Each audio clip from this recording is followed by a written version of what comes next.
Welcome to the Missouri Woods and Water podcast. I'm your host, Nate Thomas. I got the real OG co-host with me today. You know, the guy who shows up for everything and is never missing. You know, Andy Humfeld. some of us just gotta do the work. Yeah, all of a sudden you got real quiet. My goodness. They get too far away. I don't know, but it's all right.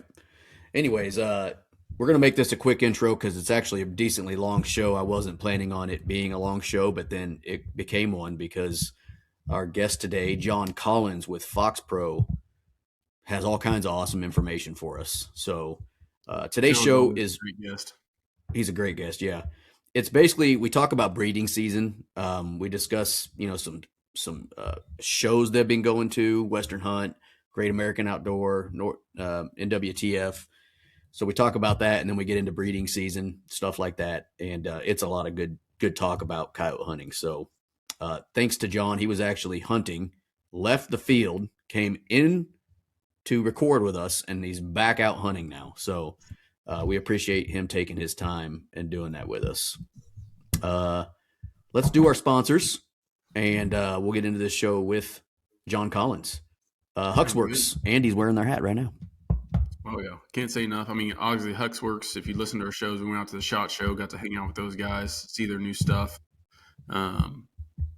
They're more than just a suppressor company. It's hearing safety. I mean, they're really trying to educate people on suppressors, on the purpose of suppressors, beyond noise suppression. I mean, there's a lot of safety aspects to it. Great people, and I think they're truly trying to educate the public of what it means for hearing safety. Yeah, yep, for sure. Athlon Optics, another great company we work with, good folks out there. We talk about thermals in this show and the different options they have. So check out Athlon Optics, find a dealer near you. Midwest Gunworks, we also saw them out at the Las Vegas. Yep. And got to meet the crew kind of in person for them. Great people, great stuff. I mean, they're not manufacturing anything, but they are a supplier of all. And they got it in stock a lot of the time. They had my Seiko magazine I needed right then and there, shipped to me. I think I had it in 2 days. Can't beat that. Lucky Buck. We should have Mineral out on the ground right now. I am failing miserably at doing that. But this is a great time to have Mineral back out when these deer are going through the winter. Yep, they're going through the winter stuff, man. Yep. On X, use our code MWW20 for 20% off. Go to the website. Easy to do. Save yourself 20%. I don't know what plan you would get other than the Elite. It's awesome. I'm not going to lie. I used Onyx when we were in Las Vegas to figure out where the hell I was going. Not a bad idea. Yeah, not a bad idea. Reveal cameras by Tacticam. I don't have any that are alive anymore. I need to get them out of the woods. Same. But, a lot of people still run them year round. I stopped paying attention and taking care of stuff after deer season ends. So yeah, I need to go grab mine. And then finally, Jason Patterson, Whitetail Properties. Jason's a great resource. Jason and Dustin Williams do a great job up there with his team. Hop on their Facebook page, their YouTube channel, actually, Jason Patterson, Land Team. I'm pretty sure you'll find it on YouTube. They do like virtual walkthroughs, all that stuff on their properties. This time of year to be looking at properties. If you're interested in picking up your own, piece of hunting, right now is a great time to look at those and see the actual potential for hunting purposes. Yeah. I mean, you're going to be able to see trails and usage, and a lot of times you'll see deer grouped up right now. And I mean, just it's a great time to be looking. For sure. Okay, that's our sponsors. Andy, you got anything you want to say to me before we get recording? There's a lot of things I'd like to say, but hey, I love you too. With this episode being as long as it is, let's let them get to it because let's a lot before we get into some of the meat and potatoes. So, all right, let's get into our episode with John Collins of FoxPro. This is the Missouri Woods and Water podcast. All right, we have a man who needs really no introduction, but we're going to give him one anyway. We got John Collins with FoxPro and a host of the FoxPro podcast with us today on our Riverside. So, John, what's up, buddy? Not much. How you guys doing? Doing We're well. making it. Can't Good. complain anyway. It Yeah. sounds like y'all don't have some of the. I know y'all had some winter weather, but not as near as bad as we have here back in the a little further east than you guys. It's been east of it. Y'all on the west side of the Mississippi, aren't you? Well, the Yep. east side of Mississippi pretty rough right now. It's the Uh, frozen tundra of the bluegrass state right now. So yeah. Before you got on, Andy, John was telling me they got ice last night, and I was telling him when we got that snowstorm last week, we didn't get any ice with it. It was just You're so snow. lucky. Yeah. Yeah.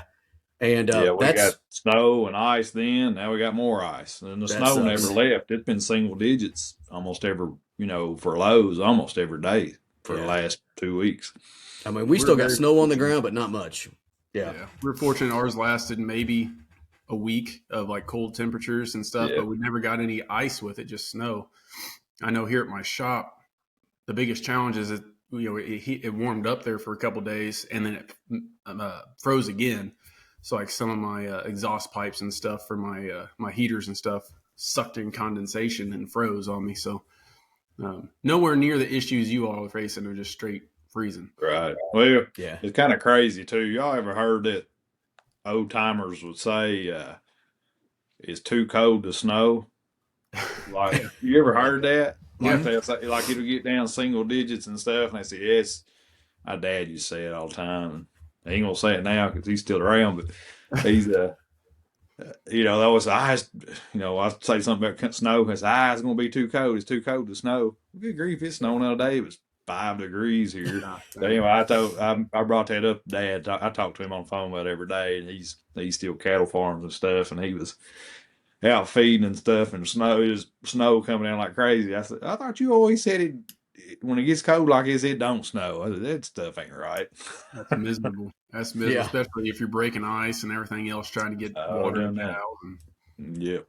Although I just watched one of your clips. I don't know if it was from your show or if you were on Corey's new show, Eastman's Predator Pros. You telling a story about you were doing hay and a copperhead got thrown up Yeah. onto Yeah, your fender.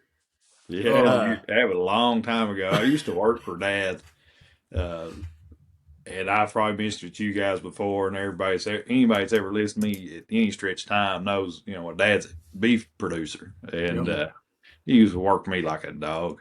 But yeah, that was a long time ago. That's back when he was really rolling heavy. He's getting older. He's in his 70s now, so he's not done near the work that he used to. He used to lease farms just all over the county and actually surrounding a couple counties. And there's some of them places was pretty damn snaky. Yeah. And I ain't much on snakes, but yeah, them old hay tedders, they're designed to scatter hay out, and it don't really throw nothing back towards you.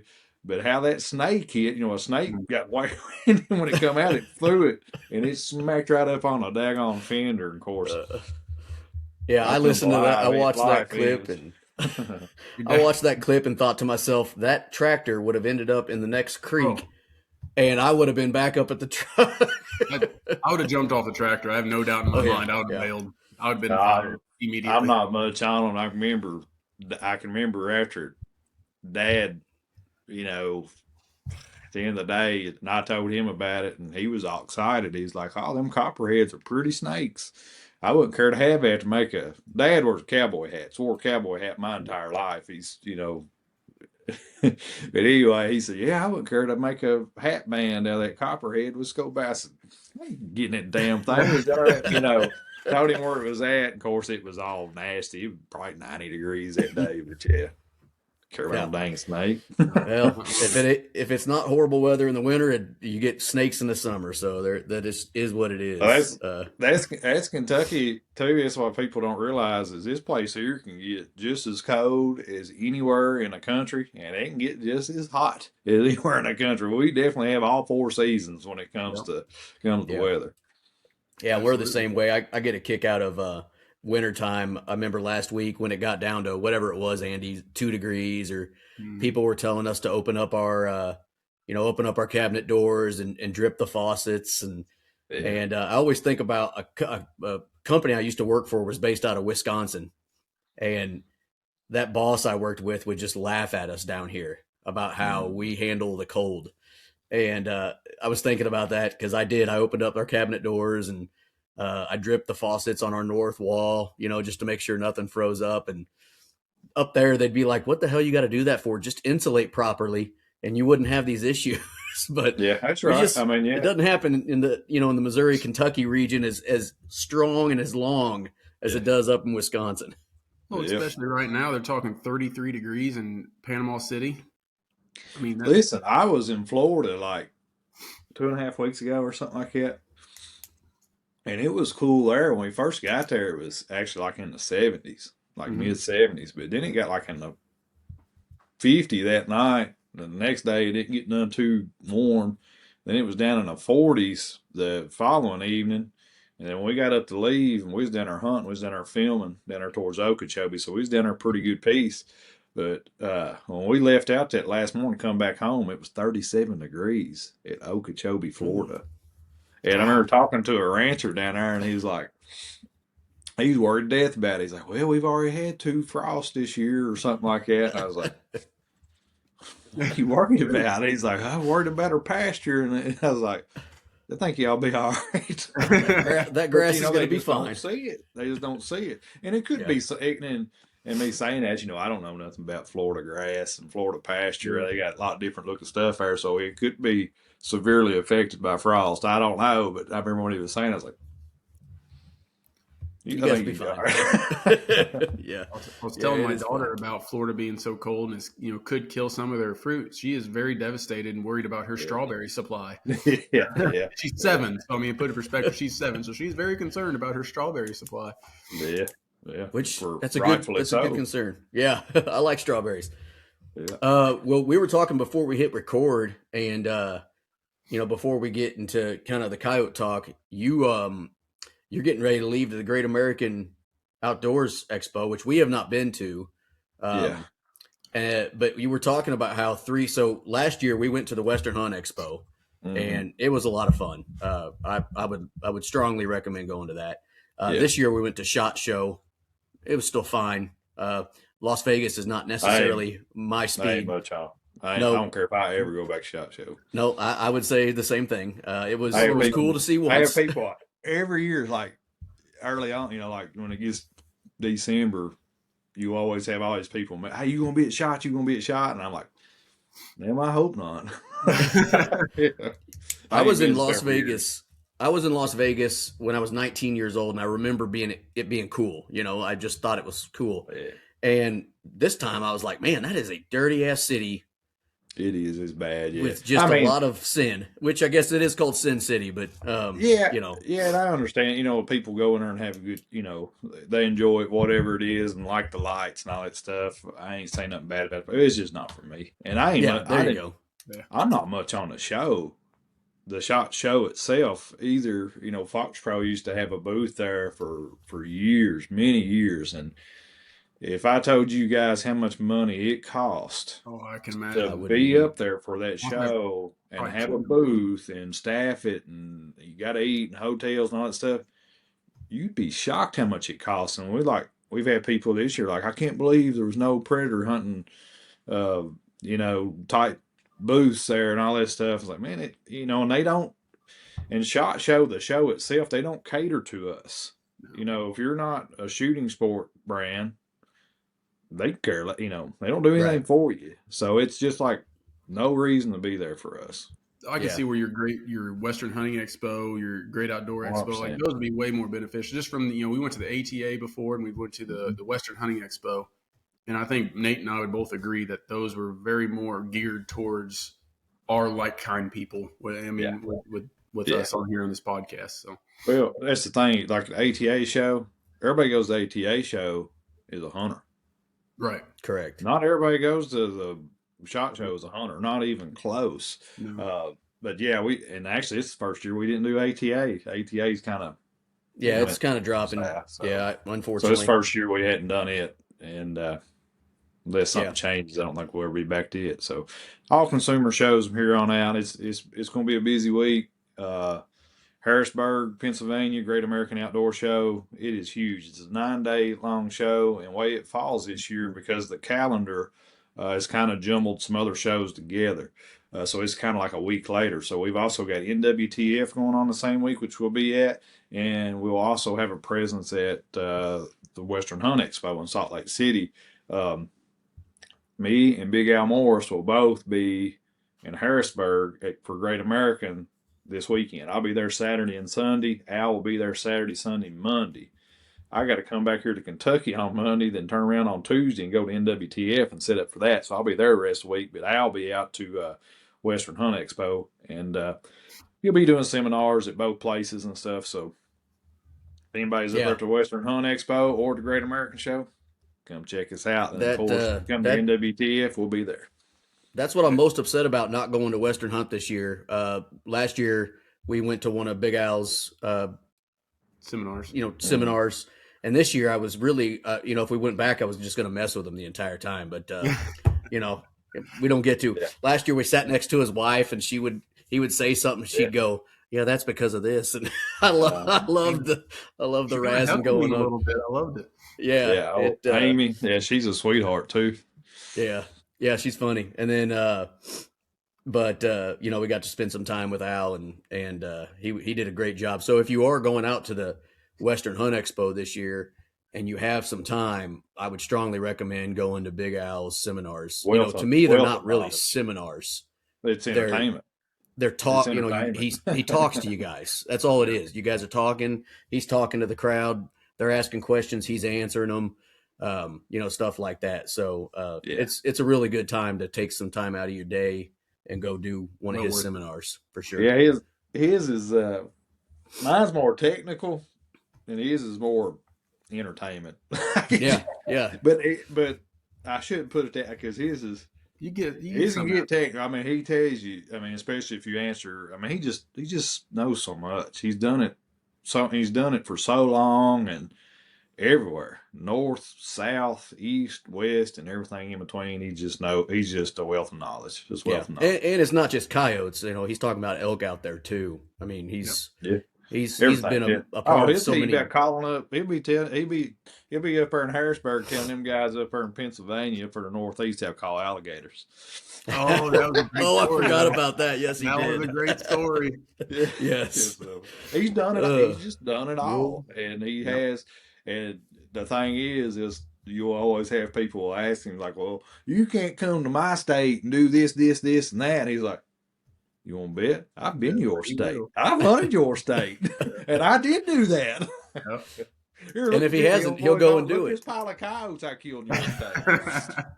I don't know how he finds his damn pictures so quick is what I want to know. Like, it takes me 20 minutes to find one photo from last year. He's got that's another thing about Al.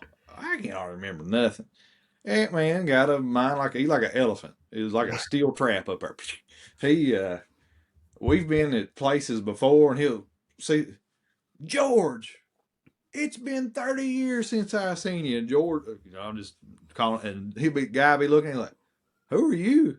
He's like, I met you down in somewhere in New Mexico. We was on an elk hunt, and you gut shot that bull, and we found it 2 days later, and you come, and the guy's like, I ain't never been to New Mexico. And he's like, yes, you did back in 1993. And the guy gets thinking like, wait a minute, I did do a hunt down there. And yeah, I did gut shot. Now, who are you? And Al he said, yeah, tell him the whole story. You was shooting this broadhead out of this bow, and he'll tell him the whole nine, the whole story. Yeah, we called that bull up there, and you shot him at 33 steps. And the guy's like, I forgot all about that. Yeah. And you're Al Morris? He's crazy. I've seen him do that type of stuff. No telling how many times. Well, and that's, I wish I had him. I mean, I do have a good memory. I feel like I remember a lot of stories, but number one, I don't remember names to save my life. He remembers everybody. Now, I do remember faces. Like if I see you 10 years later, I'll know that I've met you. I just have no idea what your name is. So I'm going to call you, hey man, how's it going, buddy? But I remember that story, and that's a true story. I can't remember what the guy's name was, but Al knew everything about him. He's like, yeah, you're George something or other from wherever city, state, and we met in this year and did all this, and you shot that book. I mean, just told him. He's like, huh. I'll be damned. The guy was just bewildered, He was telling him his life, and he forgot about it. Yeah. Oh, that's good. John, along those lines of memory, getting ready for this podcast this morning, I got to thinking about it. I just want to say thank you for being a great guest for us. I'm thinking back, you were one of our first guests when we started this out. Okay. You was still doing Tooth and Claw TV and some of that stuff at the time, and then went full time obviously since then on FoxPro and stuff. But just want to say thank you for being such a great guest for us and gracious enough to come on our show. Yeah, no problem. Thanks for having me on so many years ago, and that'd been many moons ago. You talking about that? So, and you've been on. Yeah, and thanks for having me on again. No, absolutely. Yeah, you've been on multiple times. I mean, we've kind of we try to get you on at least once a year. That's the biggest thing because we don't always talk about coyotes. Right. We're talking about whitetail, elk, whatever we're doing at the time, and then obviously coyotes. Hey, I like shooting deer too. Yes, you do. About no deer? Well, do you know? I don't know if you know this or not, but we were the first podcast to ever have Tori Cook on and not talk about coyotes. Exactly. We talk about a deer hunt. Yeah, he's a big deer hunter. He's in pretty good deer season too. He don't share it very much. He might get mad if I talk about it, but he killed pretty nice deer this year. Yeah. We were the first ones to talk about that. It was great. The big six is what he talked about that episode, I think, wasn't it? Yeah. Yeah. He had a good story. He talked about the big six. He talked about when he fell out of the tree and had that big scare. Yeah. Cute. Yeah. But yeah, that was kind of cool. I didn't realize we were the first ones. We just happened. I think we had Tori on about coyotes, and then after we recorded, like happens a lot of times, we started BSing and start getting into the fact that he loves deer. Yeah, and we're like, man, we should have you on and talk about a story. He goes, no one's ever asked me that. Let's do it. He's a big deer and big turkey hunter. Yep. He's just an excellent hunter all the way around. He great guy. I mean, one of my good friends. I was actually supposed to be hunting with him last week when this storm come through. Me and him was supposed to go to Texas, but Texas got hit. The area we was going to, and roads was bad everywhere in between. And Tori's area was bad, so we just kind of called it off and kind of bummed me out. It's one of the trips I was really looking forward to. So freaking weather. That'll do it. Yeah. But no, we do appreciate it. You were actually our first, what we would consider a big name on our podcast back when we started. Big name, I remember being nervous. If you probably remember this, remember being nervous to reach out to John. Like I was like, man, I hope this guy don't like. What if he's an asshole? What if he says no? There's more worried about us being assholes, Nate. I'm probably considered that by many. Well, if you're not considered that sometimes, you don't mean you got any fire under your ass. So hey, that's okay. But pretty easy guy to get along with. That's awesome. But so you're going to be busy this next week. You leave for Great American. You're going to be there for a while, coming back to NWTF. So you're going to be all over the place.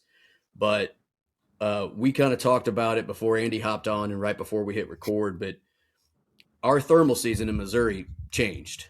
And so it used to be February 1st to March 31st. Well, now it's January 1st through September 30th. So it went from 2 months to 9, damn near the entire year. And one of the biggest things, and not that we are only hunting him at night, but one of the biggest things that's changed is now we are hunting with more thermals in the middle of breeding season. Whereas before February, obviously it's still happening, but it's just, we got more time in breeding season now. So really what we wanted to talk about was just some breeding season tactics and what you do. So you hunt coyotes pretty much year round. But things change from November to January, right? So what's one of the big things, we can kind of start 30,000 foot, but what's one of the big things that changes for you when breeding season hits and you're at plan of attack and what you do? We'll just stay with daytime because I know that's what you like the most and that's what you probably do the most of. But, what changes for you whenever that breeding season kicks off, the rut for coyotes? Yeah, used to years ago, really the only thing that actually changed was my calling style. And about the calling style, I just started adding in more breeding specific type sounds, into my sequence. Um, and really today it's really no different, but things have changed quite a bit in my area. Uh, we have half of our year is now night season as well. So Kentucky's night season is extended. Years ago, we didn't even have a night season. Mm-hmm. And when it first came about, it was shotgun only. So there really wasn't nobody did it. But now it comes in, I think it comes in December 1st and goes all the way through, and don't quote me on season dates, but I think it goes all the way through March, and then it goes out and comes back in for another stretch. But it's pretty much half the year. So like December all the way through our breeding season, night season's in here. So I do things quite a bit different here when I do daytime call. Like, that's another thing. I was hunting this morning. I killed coyotes this morning. And would have still been calling, but coming here to do this with you guys. When I get off You here, ruined it. You should even have though it's canceled. going to be, well, see, it's and this thing just because it's going to be middle of the day when we got to get off here, it's going to be close to lunchtime. I'm going to go right back out and start calling, even though our night season's in. I can go crowd these coyotes during the daytime where they like to lay up. And I'll call these coyotes out. Just last week, I went and did this and called a breeding pair of coyotes up at 2 o'clock in the afternoon. That's sweet. Middle of the day. Night season's in. And they getting hammered. Our coyotes are getting hammered right now. But basically what I do during the breeding season is I still play a little bit of prey distress. Well, the coyotes I killed this morning come to baby cottontail. I usually always start off with some sort of prey, either bird or rabbit is my main prey sounds that I play. And I'm going to play that for just a few minutes, just in case there's a coyote out there that's hungry. Mm-hmm. And there was this morning. Plus, our fox seasons are in here. I like shooting fox. I like calling in fox. And here we're allowed to kill 3 bobcats a season. Okay, our bobcat season's still in. I'm still have 1 bobcat before I meet my quota, before I'm tagged out or whatever you want to call it. So I want to cast a broad net to start because I want that bobcat. I want that fox if he's out there. I want that hungry coyote. Right. So I'm going to play that for at least 2 or 3 minutes and sometimes 4 or 5, 6 minutes. But right after that, I'm going right into 100% coyote vocals. And that's going to consist of coyote howls, some social sounds of coyotes meeting up, then some form of estrus, whimpers, breeding type, female whimpers, that type of stuff. And then going into some breeding fights. And I'm usually stretching my stand out longer than I was making like in the fall, late fall, early winter. A lot of times then I'm just making a 15, 17-minute stand. And when it comes this time of year, I'm stretching those stands out to about 25 minutes. And I have been known to stretch them out to 30 minutes. And one thing I think is worth saying, where there is so much night hunting that goes on now all across the country. And I do some night hunting. I don't do a lot, and I wouldn't call myself the authority on night hunting by any means, but I do it. I've done some here. I've done some in a few other states.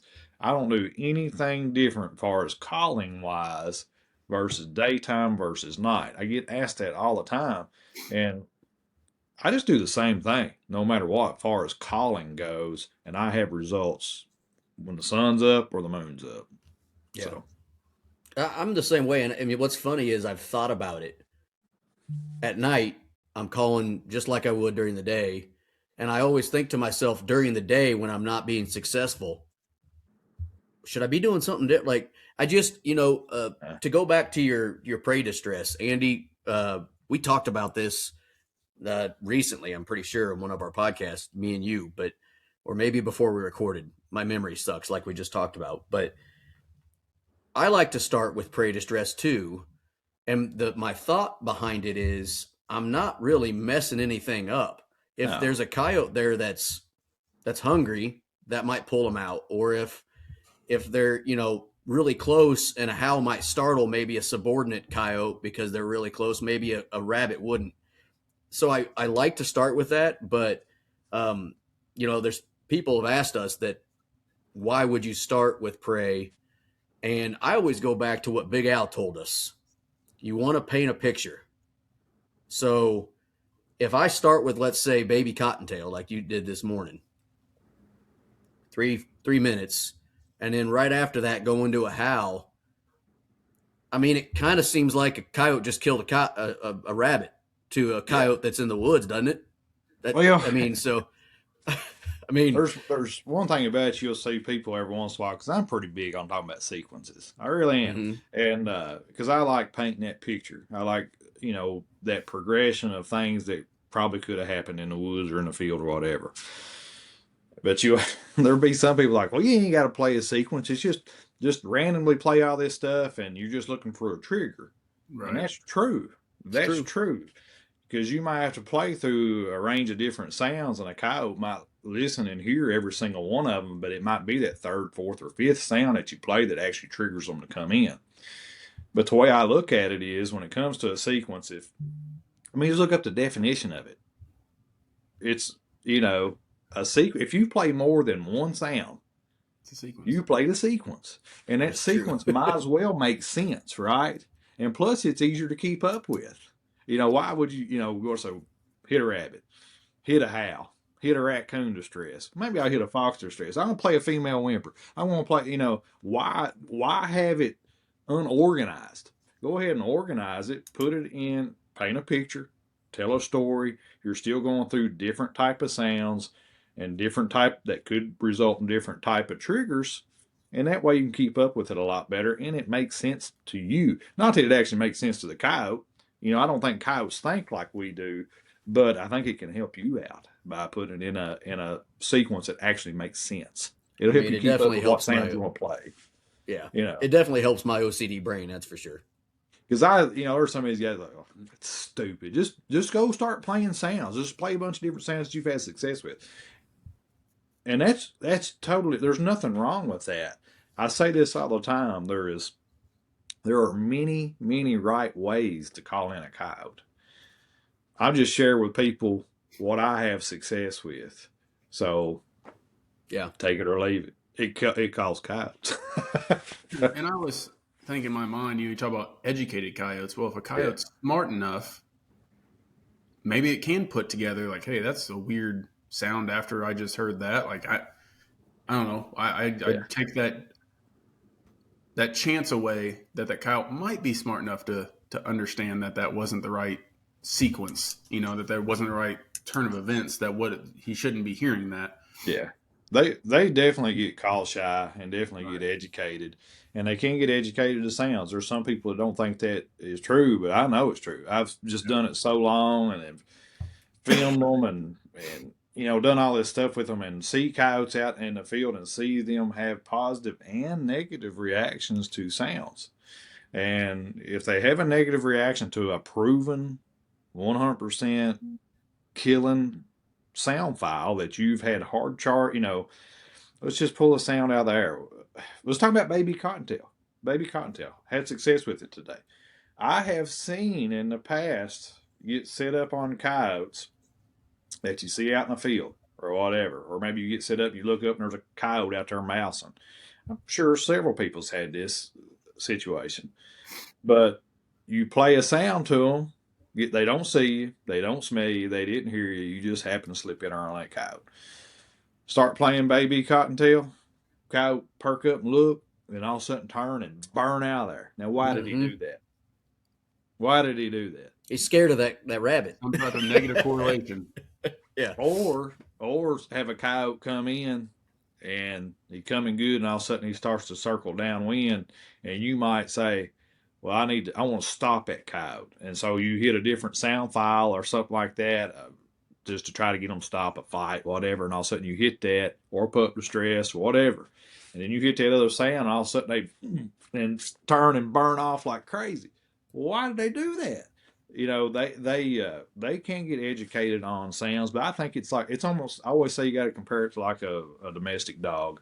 It's like you can have a dog. If anybody's ever had a dog, I've got 2 of them, and they're idiots, but they can be doing stuff out there, and I'm loving on them and got a certain tone of voice, and they're loving on me. Then if they're doing something that they don't need to be done, my voice changes. My tone changes. And when that tone changes, you see a different reaction in those dogs, right? It's no different. You know what I mean? Yeah. So Yeah. Well, it's funny because I think that to myself, like, man, I love this sound. Uh, Female invite, or whatever. Some of my favorite sounds. Like, I just like the sound, right? And we'll get to, hunting, and then, oh man, things aren't going good, so I'm going to switch it up. And this is the one bad thing about having a bad memory. So Tory Cook, when I bought my X24 from him, I loaded it with MFK and every FoxPro sound that he could put on it. And so yeah, it's got sounds galore. And a lot of them, I don't remember what it sounds like because I don't use it very often, right? And just the other night, I was out. We were thermal hunting with two buddies named Daniel and Ryan. They'll get a kick out of this if they listen. And we're on our last set, and I knew coyotes were there. Andy, that's the place where I screwed my son out of his first coyote, and by not letting him shoot when he was ready.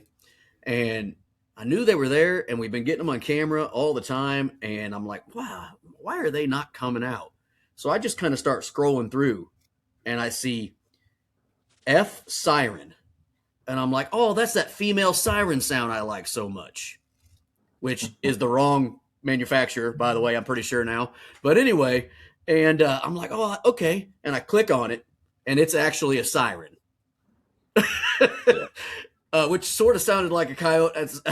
So yeah. I immediately stopped it and I said, well, I need to get that removed out of there, but I'll end up screwing up my sound files if I try it. But that's the one negative is you don't remember what is and what isn't sometimes when you don't use them a lot. Now, why Because I why think don't you why don't you use it a lot? Yeah, Nate, why don't you I use it get a I lot? get used to the same sound. I like my sounds. I like What? Hey, is he fixing to tell on himself, Andy? He is. about Let's what hear it. I don't know. it ain't using Lucky Ducks. That's another guy in this call. How But how no, often how often are you using your call? not very often. I've only used it 4 times this year so far. Yeah, that's half my problem. But Yeah, buddy. yeah, but it's funny that you do get used to what you like, but I mean, at the same time, I think that dog can get used to it too. If you Right. go out to the same property over and over, I would Yeah. assume that you've seen this, just like you said with Baby Cottontail. You use the same howl, and you don't kill a dog, and then you mess them up one time. I mean, how often do Well, you see where they just are well, like, nah, I know what that means. that's the thing, and it's like you were bringing up Tory, and let's talk about sound libraries a little bit. One thing with Tory probably has more individual coyotes recordings from separate coyotes than Mm-hmm. Right. any other library out there, and there's a reason why. Pen coyotes, it's tough to actually get them bred and have litters of pups. A lot of people don't know that. And Tory's coyotes are out in a wild setting, so he'll have multiple litters of pups every year that he can get recordings off of. And there's always a certain number of coyotes that always hang around for him, so he can get all these individual recordings off them. And that is key, guys. It's one thing. It's just like if there's a sound library that has several different howls on it, but they're all from the same coyote, that really don't do you very good for variety, Right. because they all have. If the It's just like me. I've got the same voice. Andy's got the same voice. Nate's got the same voice, but a coyote is the same way. A coyote's got its same voice, and its howl pattern is going to be pretty similar, even though it might be a little bit different. But if you've got several different recordings of the same voice just being a little bit different, it's still the same dang coyote. Exactly. Tory, there's howls. There's just so many killer howls from individual coyotes. You got famous coyotes like Boone, Mm-hmm. Little B, Bougie, Juice, Flip Flop, Dempsey, and the list just keeps going on. He's got other coyotes that's coming on right now that he'll be releasing sound files to. And there's Rue, uh, Mm-hmm. Stanky. There's just so he's got so many different Got 'em coyotes. all. So if you come Yeah. in and they're all 100% extremely effective. So you can if you can remember, you can go on these stands and call with Boone. You might mess up on coyotes, but you can come back in there later and play Little B, or you can play Bougie, or you can play Juice, Stanky, Dempsey, all these different coyotes. So he's giving you the best variety that you can get from any sound library if you're going to use coyote vocals. He also has social sounds from all those different coyotes. He also has pup fights and adult fights from all those coyotes. He's got pup distresses from different age classes for all those coyotes. You cannot get any better variety than you can from the MFK Game Calls library, and there's only one manufacturer that you can play those on. Yep. The Made in USA brand. Now, what I do like about his individual coyote sounds too is if you do, let's say I start with Boone, Lonely Howl or whatever. I can't remember names. I suck at that. And you get a reply. Mm-hmm. I like using Boone for that entire sequence. Like if Boone excited, Boone interrogation. Yeah. Because if you are up in the ante and that coyote keeps hearing that same coyote getting pissed off at me, to me it makes sense. Instead of like you go from Boone to Lil B. Right. All of a sudden that coyote's like, wait a minute, that was just a male. That sounds like a chick, or whatever. I like that about him having those different sounds with the same exact coyote, because if you're going to up the ante on something that's replying to you, you're using the same coyote. Yeah. And, I don't know if they look at it that way, but I do, Well, you got a positive reaction out of it. So that's the thing to note. We get asked a lot about, because we'll move on coyotes a lot. Say if we howl at coyotes and they answer and they're too far off, or they answer and you keep calling, they don't come in. So we move, cut the distance, get close to them, then we call them back out. We always get asked, well, when you move on these coyotes, if they vocally responded, say to Boone, like you mentioned, mm-hmm. What do you play when you get closer to them? Well, I'm going to play Boone again because it already generated a response. Yep. Right? So, and a lot of times when we move, they'll either howl again or they'll just immediately come running out and we'll shoot them. So, what is that? What's that distance that you have to have? I'm sure it's different based on where you're at, but it does matter where you're at. Yeah. And it doesn't matter what time of year it is too. This time of year, I think coyotes will come from a greater distance, and coyotes in your all's area will come from a greater distance than they will mine. I am in a rural area, but there's a lot more roads and fences, and like my part of Kentucky is way more chopped up than it is in Missouri. Okay. And I've said this on podcasts in the past, like this is my office and where I'm sitting, I live on a road.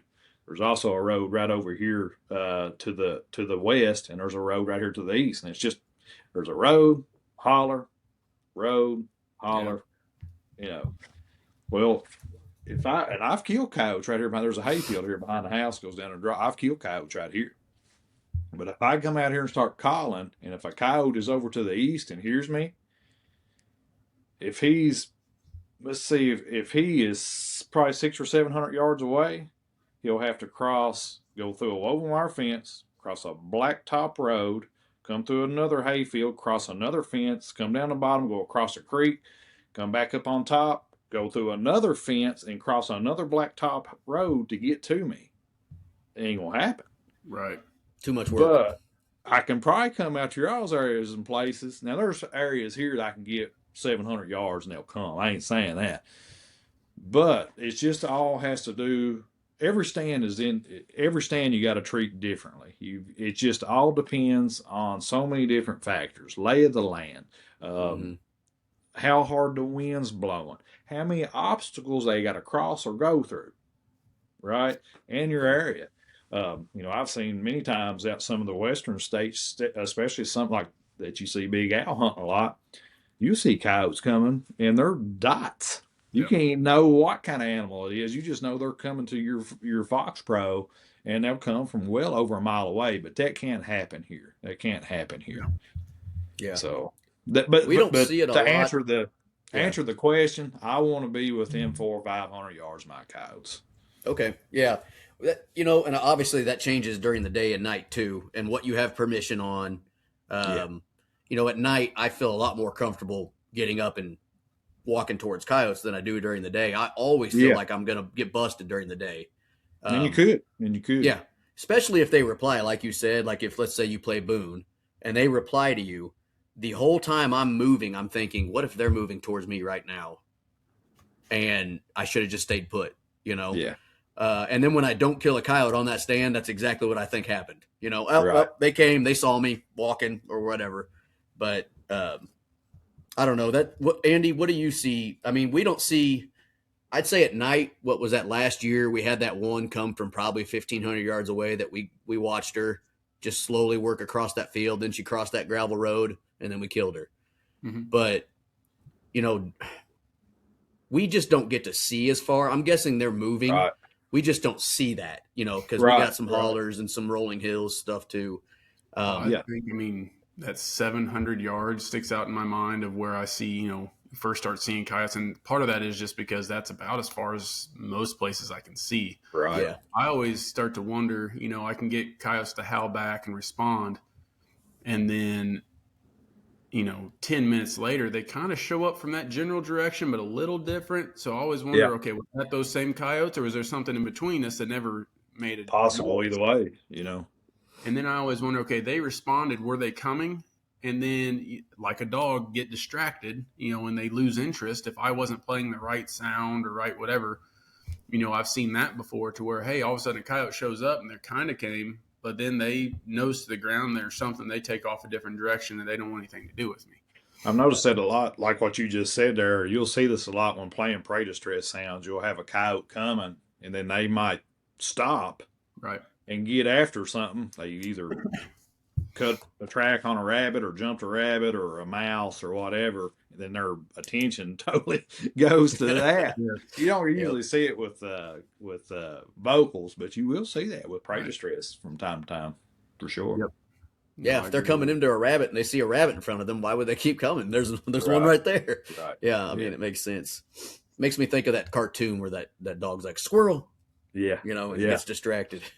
But up. I got keys. Oh, it happens. It happens. Yeah, up. That's right. Yeah. Yeah, because my kids tell me I'm like the cranky grandpa sometimes. Yeah. Well, those are interesting. I don't know. It's just this time of year, I feel like you can get away with more, but I'm nervous to do those things during the day. And, you know, that's where I probably have screwed myself. Andy hunts during the day more than I do. I think it's one thing that people could pick up on more coyotes if they wouldn't be afraid to move on them, day or night. But you got to do it in a smart way. You know, you got to give them, especially, daytime and nighttime, really. If you have coyotes vocalize and then there's something in your mind that says, well, man, they might be too far off. You know, there's two different ways to go about it. You either pick up right then and go, or you sit there in silence to see if they're actually going to advance. Right. But I think if you sit there and continuously call, sometimes it'll bite you because you could be moving, then y'all cross paths, and then, of course, you're busted. Hey, guys. Yeah.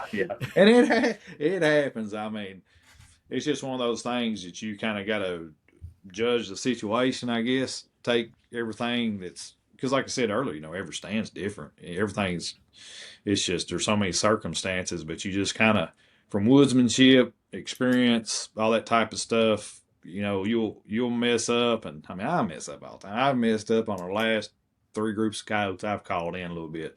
Should have killed a double this morning, which I was filming a little bit different, but should have killed a double. The other day, called a breeding pair of coyotes up, didn't get neither one of them killed.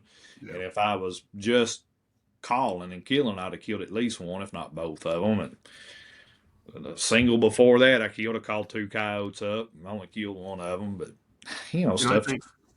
Sorry. No, you're fine. Go ahead. That could be a podcast in itself. I mean, in my opinion, you're one of the kings of self-filming. That's one of the hardest things to do, especially predator hunting, because they're so on edge compared to even a deer or anything like that. Yeah, yeah. You know, self-filming a coyote hunt is not easy by any means. And then trying to get 2 of them killed, let alone one, is impressive. But going back to like you're moving on coyotes, I think what, myself included in this locally, Missouri tournaments are such a big thing, right? All the coyote tournaments. And I think sometimes we hurt ourselves because we're just worried about how fast we can kill the coyote and how many numbers we can. And you might have a coyote that is responding and working, but we don't take the time. It's how much time we're willing to spend to go after that coyote. And I'm very guilty of it. I'll keep that call running. Like, come on, you'll come. Yeah. Come on. Trying to force that coyote to come. However, if we weren't in such a rush to take our time and move, how often does a coyote stay in one place and keep howling and howling and howling? Right. They're constantly moving, but we're given the perception of, hey, I've been in here for 15 minutes in the same spot. Why aren't you coming? So I think I'm my own worst enemy when I have a tournament mindset when I'm leisure hunting or, not in a rush, to where I don't take the time to make the move and be more tactical and strategic about getting that specific coyote killed. And how much time are you willing to spend? If it takes me 45 minutes, oh, well, I still killed the coyote. Yeah. But I'm guilty of, didn't happen in 15, 20 minutes. I'm out, That's a great point. And you said some really good stuff there that I totally agree with. And I've always kind of told myself, it's like you said, you just keep that call going, keep it going. Yeah. I always tell myself, try to stay out of those situations where you're having to beg a coyote to come to you. And you can just take that for what it's worth. Whether you got to make something happen or what. Always try to avoid begging a coyote to come. Yep. And we did that the other night. Once again, it depends on where you're at and what you have. So, for instance, we were on the edge of the property we had permission to hunt. So we only had, 80 yards left. And when I started calling, we had coyotes respond in two different directions, but they were both minimum, 7 to 1,000 yards away. And so I did that. I called again, and then I said, we're just going to shut up because we can't move towards them. We're at the edge of the property. And if they're going to come, they're going to come. If not, they're not. And so I just shut up after that, and we waited, and they never came. So, but there was nothing we could do about it. We couldn't get up and move. And I didn't. I do what Andy does, that's for sure. Like, especially if I'm like, man, I could get this coyote killed, I will beg it to come, just like you said, John. Well, just like those, and there comes the situations that's what you got to resort to is begging. If you run out of ground, you ran out of ground. You know what I mean? So, but in that case, we're like, we'll just. It was the first time it's been hunted. I think we can hit him again a different way and kill him. So we just shut up, and if they came, they came. But we could see the entire way. It was a flat cornfield that entire 700 to 1,000. So we knew if they were coming or not. And so I just they weren't in the mood, obviously. Now, there's other nights where I would beg, and we've done it. Andy and I have been together plenty of times where we'll just throw the entire house at them, especially if we're having a bad night and we just want to get a freaking dog on the ground or something, or a bad day, which happens more often than not lately for me. But yeah, I'll try to remember that, begging is sometimes, instead of moving. You kind of want to stay out of that type of situation. And you think you're doing life. I was getting ready to say that's life advice right there. That's what my wife. But there is a thing begging a coyote to come. And you usually when you fall in those situations, sometimes they'll work out, but usually you don't get the response that you want. If you're begging them, and you might get I always categorize this two different ways. There's ways that you can either call coyotes out or call them in. And a lot of times when you get to begging, you're just calling them out. Yeah. Does that make sense? Yeah. It doesn't. You just got them at 1,000. Guys, if a coyote just comes out and he stands there, or if he comes out and he's not making a positive move towards the call, if he's just making a lateral move, you call that coyote out. Yeah. You call him in when he comes towards the call. That's a great point. Yeah. Great point. Yeah. I seen a guy on we do a lot of TikTok stuff trying to educate hunters and just showing stuff, being successful in the field and all that. And field questions and answer them, and trying to help everybody out. We had a guy asking the other day, he said, what's the difference in calling what do you call a called in coyote? And I told them, man, that kind of, That's pretty like, good. they're just like, well, a coyote shows up and you shoot it, you call it in. Really? Yeah. If you called him out of this thicket at 700 yards and you shot him, did you call him? Did you call him in? Now, if he comes straight in, yeah, even though you shot him at 700 yards, if they make an advancement towards the call, you call the coyote in, no matter the distance. Yeah. I saw him take that one step. I called him in. But okay, so I got one last one for myself at least, and then if Andy you have any, we can. But then after that, we can let John get back out to his hunt. But this is something we've debated and we're curious about in our state, and Kentucky's in a similar, not the exact same situation, but a similar one. Our thermal season, our night season, started about 5 years ago. It was 2 months long, whatever it was, 6. Am I close, Andy? No, that was time flies, so it's probably 5. I don't know. Okay, we'll say 5 for argument's sake. And for the first 4 years, it was 2 months out of the year. The first couple of years, it was on fire. Everybody that was thermal hunting, oh my gosh, killing coyotes all over the place. It's gotten harder, and now we have a 9-month season. We've been talking about what it's going to do to our daytime calling. And, you're going to have all these guys and gals out there hunting at night, which is cool. It's their right. It's fun to do. Educating dogs. There's, we feel like it's going to make daytime hunting just really difficult. But I made the argument, and I don't know if it's, if you can really say someone's right or wrong, but if it makes daytime hunting so hard, well, people are going to stop doing it except for the serious hunters. And do you feel like there's ever a time where coyotes think to themselves, man, we keep getting hammered at night and not during the day because nobody's hunting us anymore? Do you feel like there might be a switch that gets flipped where daytime gets more action over nighttime, or do you always feel like no matter how much pressure there is, it's probably going to be hotter at night just because of, coyotes and how naturally it just, I don't know. I think far as like killing sheer numbers, I think nighttime will always be the right time. You always hear that phrase, but I do think there are certain groups of coyotes or certain coyotes on certain properties that you have a better chance of killing them during the day. Vice versa, you also have better chances of killing certain groups of coyotes at night off a certain piece of property. I think it can affect the day calling negatively, and I've seen it affect it negatively. It's just like us to come up with material to show coyotes, coming to calls or whatever. Your best footage is during the day. There's no denying that. You either got a black hot object or a white hot object or a glowing red or whatever. That is, I don't care what anybody says, that is not as appealing to the eye as seeing something in full color in the broad daylight. Okay? It's just how it is. It's just simple facts. So I've got to hunt during the day when a night season is going on. So I have seen the negative effects, but it can still be done. It's just like I was telling you guys earlier, I called pair of breeding season coyotes up just last week, 2:00 in the afternoon. Yeah. And this is the area gets night hunted. I know for a fact the neighboring place gets night hunted. I know the guys that's got permission on it. I can hunt it too. So it can have a negative effect, but you can still call coyotes during the day. I was telling you that we were going to meet up.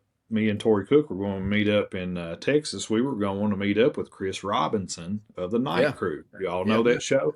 Awesome show. If y'all don't watch Night Crew, everybody some of the most beautiful footage you'll ever see. Yeah. And just like me talking about the thermal footage is not always that eye appealing to watch on TV and all that stuff. Well, he uses white light. Mm-hmm. So when them things come up, it's just like the sun's beaming down on them. It's the best night footage there is. Bar none. Him and Jeff Thomason of Predator Pursuit's another good one. But or we would go hunt with Chris, and this is nothing new. We've hunted with Chris 3 different times, maybe. But anyway, we're going to an area that's been hammered at night. And we'll go in there and kill coyotes like crazy. The first time we ever did it, they'd hunted 2 or 3 big tournaments at night, filmed for the Night Crew TV show, beating up his property. We went in there and we got rained out one day, and we daytime called for 2 days in a 100% night hunting state. You can night hunt in Texas 365 days. Just Right. It never goes out. Killed 18 coyotes in 2 days in the daytime. That's impressive. Wow. Filming them. Filming. Not just running and gunning and kill. We filmed 18 coyotes dropping in 2 days in a daytime in a night hunting state. So it still can be done. Yes, it can have a negative effect. One of the negative effects is if you've got a family group of coyotes on a property and you're a daytime hunter, but there's a nighttime hunter hunting a neighboring place, well, guess where them coyotes go at night? They go all over the place. That's when they're up on their feet, being a coyote moving around. So you might think you have a family group of coyotes on this property, and you're gonna go hunt them today. Well, the night before, Andy went in there on this property over here and killed a quad. He killed your coyotes. So you might be going there and calling to ghost. Yeah, that's the worst way. But that works both ways. I might have went in there the day before, and I might have killed a quad during the day, and Andy's trying to go in there that night, and he's calling the ghost. So it's just one of those things. I'm all for more opportunity for hunters. I do think there are certain states that have no business having a night season that lasts year round. Just don't have the numbers. And I would hate, we can't kill them out, but it can at some point for some states, I think, for some of these long extended seasons, can have a negative effect on the quality of hunt. If that makes sense. These states that don't have the coyote density probably need to keep those 3-month and 6-month night seasons and not have it where they're getting hammered day and night 365 days a year. And that's can be tough for some people to swallow, but sometimes it's not one of those things. It's just your coyotes just can't handle it. You just are not in a spot that you have the coyotes like Texas does or some other state might have. You know what I mean? Difference between Texas and Pennsylvania or Kentucky or Missouri is way different. I'll tell you, you're gonna find a lot more coyotes in Texas. You guys will there in Missouri. I don't remember where I've seen it. It was just the other day, but it was a list of estimated coyote populations per state and it had them ranked. And I want to say, obviously, Texas was number one with almost 1 million coyotes estimated. Like it was like 800, just shy of 900,000. And Missouri was like 380,000. We were like 10th. Yeah. So we were nowhere near comparable. Yeah, I don't know if, because really they don't know how many. It's just a guesstimation. But, I've called all over the country, and I've called your all state a few different times, and I've called Kansas several different times. There's a big difference between Missouri and Kansas. It's just like when you cross that border, it's 2 different states. My opinion. Yeah. From my experience, there's a lot more coyotes in Kansas than there is in Missouri. Yeah, and we've heard that, and we've heard that, and I think a lot of that is there's more land. There's more land in between houses. There's more habitat. I feel like for a coyote for sure in Kansas. There's probably less pressure in Kansas, although I don't know if that's true anymore. But no, it gets hit pretty hard. Their night season is extended too, and it's going to be a good test for that state over the next couple of years to see if it changes. That'll be the good test because Kansas is a great state for coyote calling. They used to not have a night season at all. Then they opened one up, and now it's been extended, and it's in pretty good piece now. They extended it pretty good, so we'll see what Kansas is all about over the next couple of years and see what kind of effect it has on it. Yeah, because that'll be the test right there. Because I usually hunt Kansas anywhere from 2 to 4 times a year, so I'll see if I see the difference in it. The one thing about Kansas versus Missouri is just once you get on into Kansas, you see an abrupt habitat change. Yes, when it goes from Kansas got some of that crop country stuff too, But Sure. when you go from like those, what are them, blackjack oaks or something y'all got all over the Yep. place there? Yeah, whatever they are. Yeah. When you go from that and then start getting into more of that prairie country, when Yep. that cuts off, the coyote hunting gets better, in my opinion. Yep. Yeah. Not that you don't both have them. It's just Kind of like the Flint Hills area, The the big Flint rolling yeah, Hills. grass Yeah, hills. yeah. for Yep. sure. Yep. You Yep. get in the Flint Hills and keep going, it's Yeah. Yep. And I considerably think better call than a Missouri's night. in the same situation as it relates to that. Like, we didn't have a night season. We got one. It was short, and now they're extending it. Yeah. And I don't know if we're seeing it yet, but you can look at like numbers in these nighttime tournaments. When it first started, 20 coyotes would win a tournament or whatever. Yeah. Well, now those numbers aren't as high. Now, is that because there's less coyotes, or they're just smarter, or there's more hunters? Who knows yet? But it'd be interesting to see in the next, let's say 5 years. Tournaments are the only way to know how many people are killing dogs. That unless I'm just talking to Andy and saying, "Hey, how are you doing today?" Yeah. I'm curious, like what numbers we were talking to Drew with the Predator podcast, Mm-hmm. and he was mentioning like a good night in Michigan for him is like 4 to 6 dogs. Well, a good night in Missouri right now is probably 15 plus. Now, is that because we got more coyotes, or we just haven't had the season like they have yet? I don't know. Well, I guess we'll see in a couple Could of be years, but could be yeah, both. It could be both. I mean, that's one of those things that's hard to judge. I mean, because let's face it, not all ground is created equal. Not all mm-hmm. hunters are created equal, and it's just I don't know. Time will tell.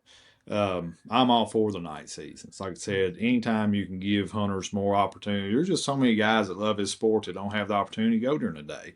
Yeah, Life busy, got kids, got full time jobs. There's a lot of guys work 5, 6, even 7 days a week, daylight to dark.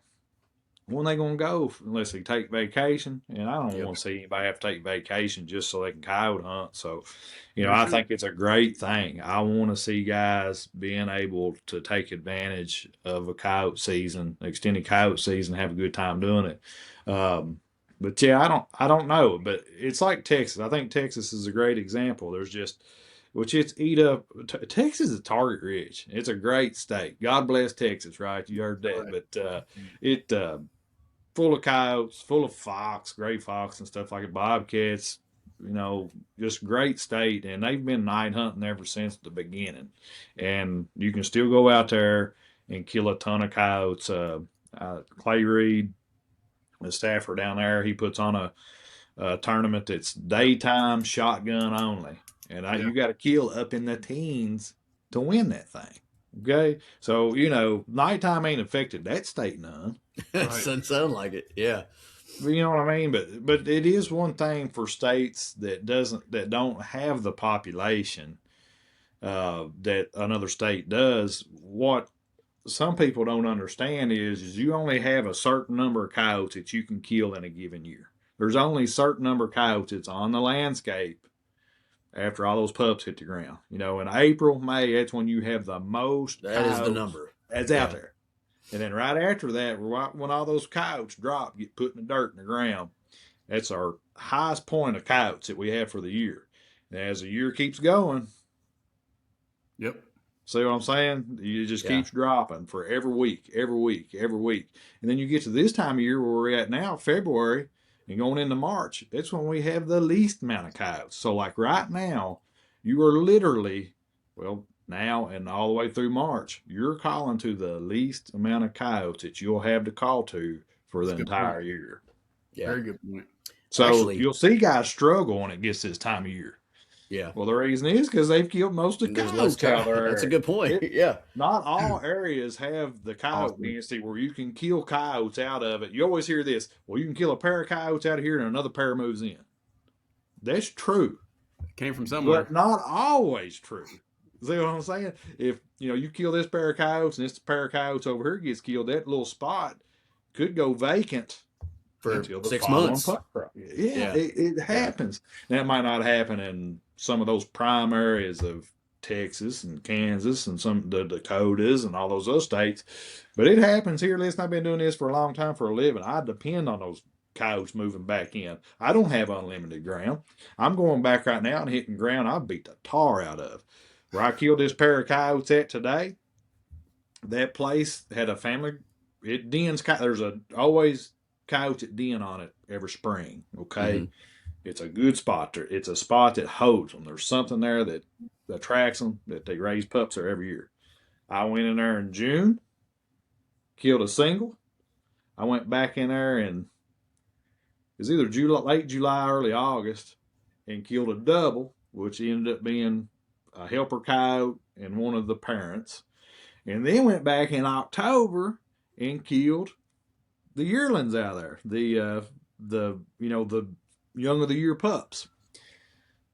I went back and hunted right after our deer rifle season went out. This is one of the spots I can just keep going back if I do things right. I can keep killing coyotes. Yeah. Deer rifle season went out, nothing. Went and tried it one more time in December. Was just in the area hunting another property. I said, well, I won't hit this and easy to get to. Might be something. Blanked it again. This morning, just because the wind's right, had a northeast wind, so I'm going to try that spot one more time. Called breeding pair of coyotes up. Now, hopefully, that's awesome. There's another thing that can happen.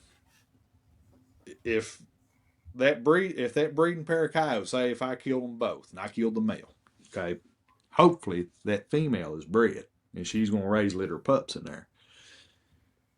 But what if I killed them both? Would I have pups raised on that place this spring? It's possible, no. Yeah. Maybe not. Maybe not. There might not be a pregnant female that would come back in there and fill that slot. I might not have the batch of coyotes on that property for 2020. Yeah, but John, don't you know, based on Facebook and keyboard warriors and PETA, that a coyote will breed whenever it needs to. And that myth's out there. There's people that really believe that. They do. Even fellow hunters. And that's what they only breed once a year. And not every female breeds. Only the dominant females that are out there will breed. That's it. Yeah. So just because you got female coyotes out on the landscape, don't mean they are going to be bred up and have pups. Only the dominant females will breed in the area. They only have a certain number of pups, and it has zero to do with how many coyotes they hear howl off in the distance and all that crap. It pretty much has to do with a few factors. I'm sure genetics come into play, but overall health of that female and the food availability, which will go to that, is going to help determine how many pups she has and be able to raise. Mm-hmm. So that's the thing. We only have a certain number of coyotes every single year that we have the opportunity to call up. And when it gets to this time of year and going through March is when we have the least number. That's a good point. So basically it's like a cup of water. Look at it that way. It's as full as it's going to get. We'll say every April drink, 1st. Every sip you take out. Every drink you take, it's going to be a little more empty until the next April. The thing is, though, it's just like our water. It's a renewable resource. Coyotes are a renewable resource. And I've always heard this number, and I don't know if this is true or not, but I've always heard that you have to take out over 70% of your coyotes in your area before you can have a negative effect on them. I don't know if that's true or not, but that's the number I've always heard. Yeah. So don't drink your entire glass of water. Come April, May, they're going to renew your resource of coyotes on their own. So, and then of course you don't have the most number in April and May that you can call up. But once them pups start getting older, come like August time frame when they really start coming, September family bust up time frame, that's when you get the most coyotes to call. That'll come to your call. Yeah, and that's what I'm most excited about for the extended thermal season. I know Andy's freaking out about it a little bit, but like that first hay cut in June when the pups are on the ground and they're out, I can't wait to go now just to see what I've heard about in the summer with, those family groups coming in and calling in 5 coyotes and whatever. They've never been hunted at night in the summertime here. And so, except for people do it illegally, I'm sure. But, I'm excited about that. So Andy, I know, is like, I'm going to lose my entire freaking, group of coyotes in certain spots, but I'm going to give it a shot. That's for sure. Cause I'm curious to see what it's like Well, like I with the said, thermals. states like Texas have been doing it since the beginning of coyote hunting and beginning of night stuff, and they ain't killed them out yet. So, Yeah, that's true. And we ain't as good as hunters in Missouri anyway as they are in Texas, and so we're fine. We're fine, Andy. Don't freak out. You're good. that's another thing, another misconception, especially from the outside looking in. I think there's a lot of people think that coyote hunters want to kill all the coyotes, want to kill them No, out. Which everybody no. wants to kill more coyotes. Everybody wants to do it if you're hunting. But the thing is, and you'll see some guys, these whitetail guys and turkey guys, land management type guys, they're trying to get rid of all predators. Well, let me tell you, if you're going out and buying like $10,000 or $12,000 worth of thermal, you might put on the I want there to be something left. yeah, you might be putting on that you're trying to kill them all, but ain't nobody going out and spending that kind of money to not be ever be able to use it again. No, I get a kick out of like when a landowner will call me and be like, "We got two dead cows. We need them all. Kill them all. Kill them all." Yeah. Oh yes, Yeah. sir. Yes, sir. I'm not killing Yeah. them all. Yeah. I hope I And don't that, kill like I them said, all. that's thing you can go in there and kill all the coyotes that's on that place at the time, and They'll fill in the eventually hole. coyotes will be back in there. Now they might not be in there immediately in some areas, but eventually you'll have coyotes back in there. I'm actually, once we get off here, I'm going on another spot's been just absolutely wore out. It made me think about that from this morning. I said, man, finally a pair of coyotes came back in. I got a place that's less than a mile from the house here that, of course, being a mile from the house, Gets hit. it is. But I haven't hunted it since back in the fall because I know because I located those coyotes from the house, so I knew pretty good idea how many was there.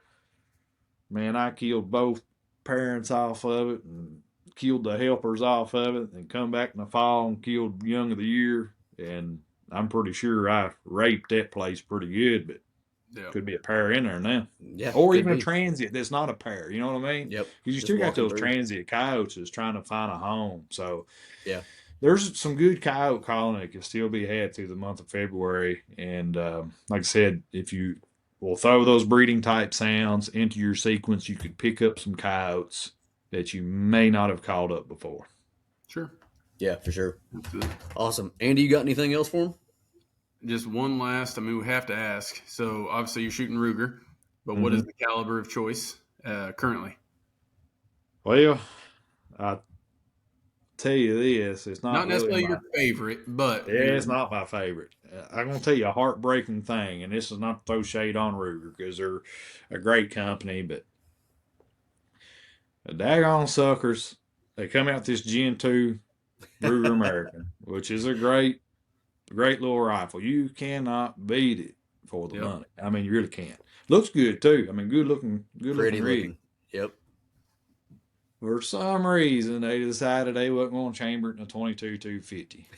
I knew he was going to say that. I have noticed that, and I don't know why. 22 arc. Now, I know 22 arc's pretty cool for an AR, but why would you put it in a bolt gun when you can have a 22-250? Now, they did just here recently did a limited run of 22 Creeds, and I got one of them, but I've been looking here, for that. But it's like the standard version. It's don't fit me as I don't know. I like these Predator versions myself, and anyway, it's just sitting over there in the closet. I ain't shot, and I've been shooting my night gun. My night gun's sitting right there. It's a 243. Can't go wrong. And then the day gun I've been using is a 6mm Creedmoor. But look at that. I swear, I swear, I've seen more, and it's probably an ammo thing where I'm just not shooting the exact right fit for it. Sure. But I've seen more spinners and more runners of this 243 and 6 Creed combined than I have at 22-250. Oh, I can believe that. I do believe that. I don't know what it is, like you said, the ammo or what, but I have a friend of ours that I shoot a 243. My cousin shoots a 6mm Creedmoor, and our buddy shoots a 22-250. And you definitely could tell which ones he hit and which ones he didn't. Yeah. It's just like this morning a coyote come running up there, and had a decoy on my call, and it's spinning and playing that baby cottontail. And I stopped that thing early. I said, "Man, he sees that thing, he gonna run over top of it." And I didn't bring shotgun with me, so I stopped him out there early, about 110 yards, facing right to me. I shot that sucker right dead in the chest.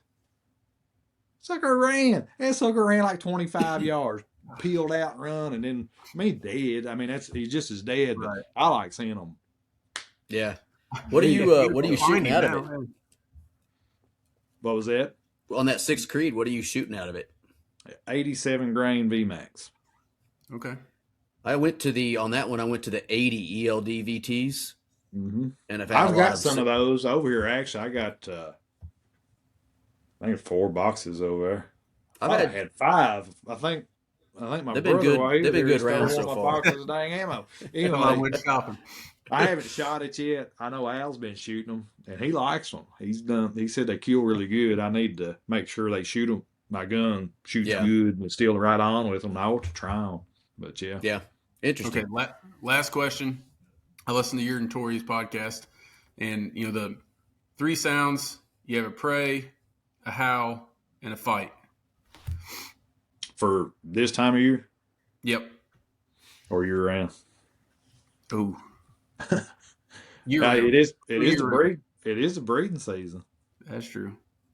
It's a breeding season podcast, so we'll do it this time of year. So this time of year, breeding season, 3 sounds: pray, howl, fight, or pray, howl, whatever you want. Top 3 sounds. Probably my favorite pray sound for this time of year, and I don't talk about this much, so this will be the first time I've ever said this. Actually, all 3 of these sounds that I'll say be the first time anybody's heard this, because 2 of them's brand new. 2 of them's being tested right now. They debut. Here we go. But one's an old sound. Baby Cottontail. Baybee, Cottontail. I usually save it for this time of year because usually I got most of the year here in Kentucky to myself. I can just run, kill coyotes, and I ain't got to worry about too many other hunters. Well, as night season come in, that brings them out of the woodwork. So I know everybody's playing cagey and misses and all these other sounds, cocktail sauce from rosebush cotton from MFK, all those good sounds. So and they sound more appealing to everybody's ears than that e. Yep. E. So I save it, and guess what? Baby Cottontail's a killer. It is a killer. So that's my prey distress sound. Okay, very good. New group of coyotes from Tory Cook. Let you in on this. These sounds will probably might be. When will y'all release this? When's this podcast? Next Tuesday. They might be out by next Tuesday. Oh, crap! I'm gonna have to send my X24 to Tory. There is a new group howl called Love Song. So it's not a group; it's a pair howl. So this breeding pair of coyotes is howling together, and they get just a little bit aggravated with each other at the end. So it's like just this little tiny little tussle at the end of it. So it's at the end.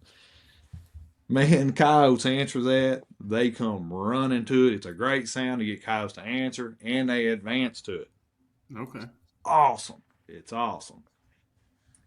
And then I've got like 3 that'd be a toss-up. It's brand new sounds we've been testing. Y'all put that other call down once y'all get these. Andy will. It's I'm gonna say broke up brats. Okay. Have you ever heard the Sound File Girl Fight from MFK? Yeah. Mm-hmm. I got it. This is a new sound that is similar from 2 different female coyotes. It might be 3 different female coyotes fighting with each other, but it's fire.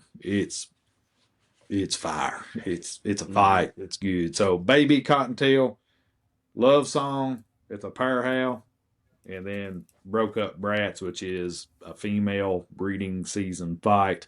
But man, there's another sound. I'm gonna give you this honorable mention. Give us an Bonus. honorable mention here. Yeah. And these are brand new sounds. Only about 5 people have them. We've been testing them. And that's another good thing I want to tell you guys. If it comes from FoxPro or if it comes from MFK, they're 100% proven sounds. We don't put no fluff out there. If we put sounds out there, they've been tested. We know they'll call animals, okay? Right. So these sounds are in the testing process. Yeah. They've been used 100%, and we've caught kill stuff to them. We've finished testing all this stuff. Tori's releasing them probably next week. Okay, we just got them encrypted and all that stuff to go out. Are all these sounds MFK, or was one any of They're those? MFK. They're all MFK. I think there's actually 27 sounds we've been testing, but I think they're releasing 7. Gotcha. Okay. There's another sound called Full Rut. I like it. Oh my gosh.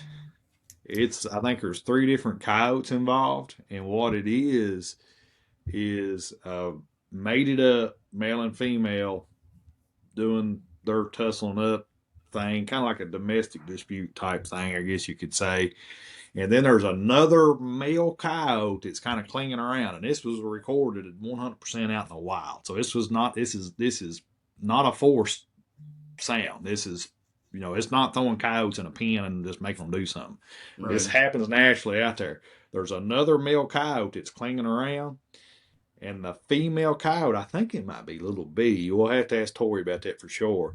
But she'll go jump on that male that she's not mated with, trying to fight him and run him off. So you got this stuff going on between the mated coyotes, and then they jump on that satellite.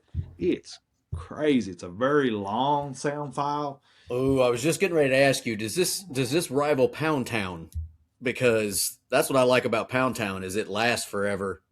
Yeah, it's an extended recording. It lasts for a long time, and these sounds will be good for year round too. But they're a breeding season. They're breeding season sounds. The good one. Hey, there's some other cool stuff coming out too. I think there's some coyote coon fights. Ooh, my gosh! I might have to send my call in to Tori, mostly because I don't like messing my stuff up. So I'll just mail it to him, have him do it. Yeah, there's 4 of those we've been testing. I think we might be releasing 2 of them. I don't know, but they're. Okay. I don't know if y'all have ever tried raccoon distress sounds for calling coyotes, but I've called coyotes and bobcats raccoon distresses. Well, now there's a coyote raccoon fight. Yeah, 4 of them. They're pretty sick. Producers. All these I'm talking about all these have passed the test. So yeah, awesome. We're excited. Did Corey tell you Did Corey tell you about the time we went coyote hunting and then we went to this place that's full of coons? So we decided to do a coon set. Yeah. And I've never raccoon hunted before. And obviously we have rifles in the woods, so it's not a great setup. But he was calling and boom, down come the coyote or the coons and just running through the timber. That's fun, man. It was cool. We're gonna go back with shotguns and do it.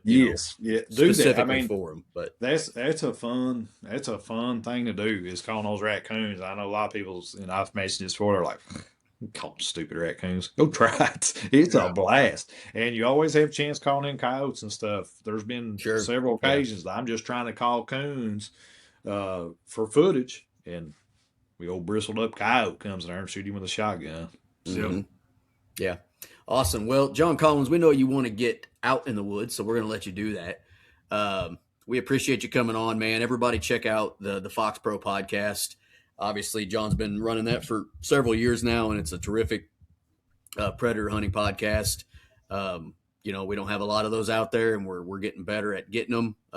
We got John, we've got Corey starting out with the Eastman's Predator Pros now.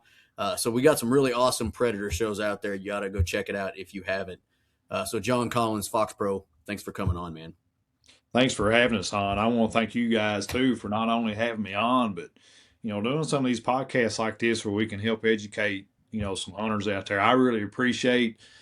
We try to be a resource to the predator hunting community, and I want to say thank you to you guys for doing the same thing. It means a lot. I know it means a lot to other fellow hunters that can come on to stuff like this and help help them kill an extra coyote or two throughout the year. So thank you guys for doing what you do. Appreciate you, man. Don't hang up. We gotta let it upload, but we'll hit the stop button. And thanks, John. Good luck today. Yep. Thank you. Everybody.